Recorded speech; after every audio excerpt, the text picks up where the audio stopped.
आख़िरी ॿोलियुनि जे आलमी ॾींहं जी मुनासिबत सां ठुल नवाबशाह समेत समूरनि शहरनि में रैलियूं कढी वयूं आहिनि। नवाबशाह में बि रैली कढी वई आहे। तफ़सील मालूम कंदासीं। असां सां टेलीफोन लाइन ते मौजूदु आहे केटी न्यूज़ रिपोर्टर इमदाद मुगेरी। जी इमदाद, रैली कढी वई आहे, कहिड़ा तफ़सील आहिनि?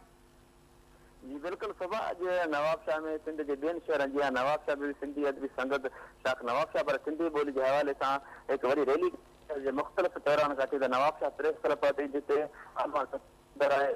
बख़्शल बाग़ी आहे ॿियनि जेको इन ख़िताब कंदे हिननि जो इहो चवनि त सिंधी ॿोली खे क़ौमी ॿोली दर्जो ॾिनो वञे। अॼु स्कूल जेके आहिनि उते उर्दू पढ़ाए पवंदी उते जेका आहे ऐं सिंधी हिननि जो इहो मुतालबो त सिंधी ॿोलीअ खे जेको क़ौमी ॿोली दर्जो ॾिनो वञे।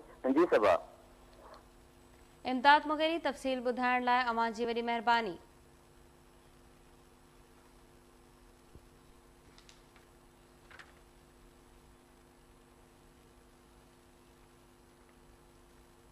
नवाबशाह में सिंधी अदबी संगत पारां रैली कढी वई आहे। प्रेस क्लब आॾो मुज़ाहिरो कयो वियो आहे। सिंधी अदबी संगत जे सर ते अदीबन ऐं सिविल सोसाइटी पारां रैली कढी वई आहे।